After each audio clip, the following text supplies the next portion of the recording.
Hello my dear friends, you're in the Military Summary channel. In this video we're going to discuss the most important events that took place during the previous 12 hours. We have a lot of very interesting updates, so let's start. So the talks on the territory of Germany finished without any results, at least for the Russian Federation. Ukraine received some results, but as for Russia, we understand that they expected more, but they didn't get anything. Russia has not yet received any signals regarding the outcome of the negotiations on settling the Ukrainian conflict between the United States, Ukraine, and Europe. Stated Russian Presidential Press Secretary Dmitry Peskov. Key points: before organizing a new round of negotiations, Moscow and Washington need to review the results of the Berlin meeting. The European Union's participation in the Ukrainian settlement discussions does not bode well. So, as we understand, according to this statement, the Russians haven't received anything, no benefits, no progress, nothing, which means that most likely the war and the conflict in Ukraine will continue. And now, more precisely this morning, it has become clear why exactly the United States of America were in a hurry to finish the conflict in Ukraine as soon as possible. And according to information we have, something is brewing in the northern part of the Southern America. Most likely, the United States of America will start something on the territory of Venezuela, maybe even on the territory of Colombia. We know that during the previous night, the President of the United States of America made lots of very important statements about that.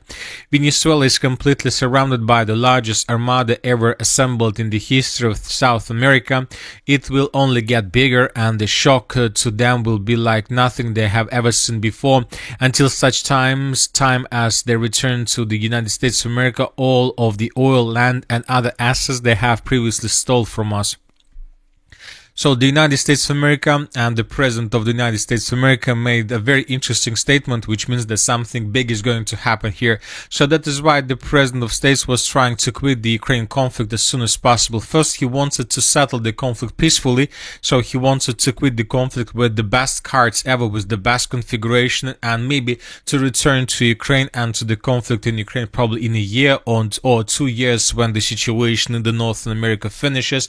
But now we understand, and he understands that most likely he will not be able to do anything with this. So that is why most likely the United States of America will quit the Ukrainian conflict completely and will leave the European Union, Ukraine, and the Russian Federation one-on-one. But as for the European Union, we see that they're planning to continue supporting Ukraine. Yesterday, as a result of talks in Germany, the European countries promised Ukraine additional military package. At yesterday's Ramstein, 15 countries made new commitments to Ukraine, says Defense Minister Shmyhal. Germany will allocate 11.5 billion in 2026 to support Ukraine's defense. United Kingdom will strengthen Ukraine's air defense capabilities with 600 million pounds using frozen assets. Canada will give additional 30 million Canadian dollars, and many other countries will give more and more weapons and money to Ukraine with the purpose to support Ukraine for as long as possible. So this is the current situation. We wanted and we waited for some peaceful settlement of the conflict, but instead we see the situation when the European countries are sending more arms to Ukraine with the purpose to support Ukraine and its defense against the Russian Federation. So let's wait and see what is going to be next. Obviously, we see that 2026 is going to be very hot, because during the 2026, most likely the Russians will be able, or they will try to finish the battle for the rest of the Donetsk region, and the Russians most likely will approach the city of Zaporozhye. Now let's discuss the situation on the ground, and first let's talk about the Zaporozhye direction. During the previous 12 hours, during the previous night of Ukrainian time, lots of changes were recorded, especially in the western Zaporozhye direction. So this is the situation by the end of the 16th of December of 2025, and this is the 17th of December. The Russians, as a result of offensive operation, managed to improve their positions to the east of the settlement of Stepnogorsk, and today we received a video that confirms Russian control, or at least the presence positions of the Russian forces on the territory of this stronghold. The video was published by pro-Ukrainian sources, and here we can see how Ukrainians were attacking Russians in this area with FPV drones. One of the attacks took place exactly at this point, and based on this video, based on these reports, the previous reports, we adjusted the map. The Russians answered this dense network of the fortifications, and now they will try to develop their positions further in the northeastern direction. And of course, the Russians will continue offensive operation in the eastern direction with the purpose to attack the city of Orekhov from the west. As for the Huliaipole direction, as for the eastern Zaporozhye direction, during the previous 12 hours, additional changes on the ground were recorded. The pro-Ukrainian sources are saying that the battle for the city of Huliaipole is coming to its logical end. The Ukrainians are saying that they are not able to hold their positions on the territory of the city, and most likely in coming days the Ukrainians would be forced to fall back completely from the territory of the city of Huliaipole. Currently, according to this map, according to this configuration of the map, the Ukrainians control just 30%, 35% of the city of Huliaipole. The rest is either in the gray zone or under complete control of the armed forces of the Russian Federation. So the battle is finishing, and we believe that before the end of the 2025, the Russians will take the settlement under complete control and sign the truce probably even earlier, maybe even this week. The Minister of Defense of the Russian Federation, by the end of this week, the Minister of Defense of the Russian Federation will confirm this information. Furthermore, the Russians continue their offensive operation to the north of the city of Huliaipole in the triangle between the villages of Peshchana, Stapovskaya, and Andreevka. The Russians are trying to improve their positions, and the most important, the Russians are trying to improve their strong and to make stronger their position stronger on the Ukrainian side of the river of Gaichul.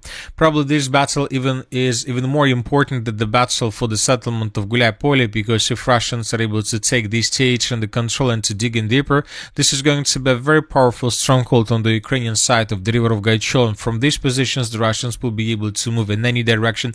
Basically, this is both the Zaporozhye and Dnipropetrovsk operational spaces, and they can move in any direction without any resistance from the Ukrainian side, or at least with a minimal resistance from the Ukrainian forces. Now let's talk about the Pokrovsk-Mirnograd territory. During the previous 12 hours, pro-Russian sources stated that there is no longer an organized line of defense of the Ukrainian armed forces in Dmitrov-Mirnograd, but pockets of resistance remain. So the Russians are trying to tell us that the battle for Mirnograd enters its final phase, when most likely in coming days, maybe 2-3 days, the settlement would be completely secured. We believe that by the end of this weekend, the President of the Russian Federation will visit another headquarters along the line of combat contact. He will visit some headquarters of the Group of Forces Center, or maybe the Group of Forces West, where the President of Russia will get another report, published report from the Commander-in-Chief of the Armed Forces of the Russian Federation, Valery Gerasimov. During this report, most likely lots of interesting things will be revealed, especially about the city of Kupiansk, and probably during this report the Russians will announce complete control over the settlement of Mirnograd. So we believe that this is going to happen within the next 5 days, because from this configuration, very difficult to imagine how Ukrainians are able to control the situation in this area, how the Ukrainians are still able to do this. Another important video was published today from the area of the settlements by the name of Novoshakhova and Shakhova. So this is the video that was published by pro-Ukrainian sources, and here we can see how Ukrainians were conducting a reconnaissance operation, and as a result of reconnaissance operation, the Ukrainians managed to discover a huge convoy of Russian units. 1, 2, 3, 4, 5, 6 vehicles were located along this road, and the Russians were preparing themselves before the beginning of another offensive operation. But when Ukrainians discovered this, let's say, concentration of forces, the Ukrainians began bombing and attacking this territory with all means they have. So the Russians were ambushed at this point, but this video confirms and tells us about several things. The first one is that the Russians managed to concentrate huge forces, and they have lots of forces in this area, and this territory is most likely under complete and strong control of the armed forces of the Russian Federation, and most likely the Russians were planning to advance further in the northern direction, either in the direction of the settlement of Volne, or the Russians were planning to move further in the direction of Kucherov Yar, but the Russians were attacked by artillery and they were forced to stop their offensive operation. Now let's talk about the Sivers-Liman direction. During the previous 12 hours, small changes were recorded. The Russians improved their positions to the north of the settlement of Svyatopokrovsk. Just a small territory was taken by Russians according to pro-Ukrainian mappers, and the Russians managed to improve their positions in the area of the settlement of Yampol. Basically, the Russians managed to establish control over the TO 513 and the Ozerna-Yampol road interjection. So this territory was taken, and this stronghold was taken as well. We came to this conclusion based on this video published by pro-Ukrainian sources. Here we can see how Ukrainians were attacking Russians in this area, and one of the episodes of attacks took place exactly at this point. So based on this video, we have adjusted the map. The Russians continue offensive and continue their assault operations on the villages of Dibrovo and Ozerna. Most likely in coming days we will receive additional updates from this territory. As for the Kupiansk direction, during the previous 12 hours, we received just one video from the most southern part of the city of Kupiansk, from this territory of the Sinkovskaya Street. This video was published by pro-Russian sources, and here we can see how Russians were attacking the armored forces of Ukraine in this area. As a result of attack, the Ukrainians suffered losses, and the Ukrainians were relocated at this point. Based on this video, we adjusted the map, the most southern part. So these are the differences between the dates. So we start receiving more updates confirming that indeed the Ukrainians carry out a counter-offensive operation in this area, and that during the previous days the Ukrainians managed to improve their positions. And that's it for the short video. Military Summary channel reminds we condemn any violence in the world. Thank you for watching. Subscribe to my channel, put your likes, join my Patreon, and have a good day. Bye bye.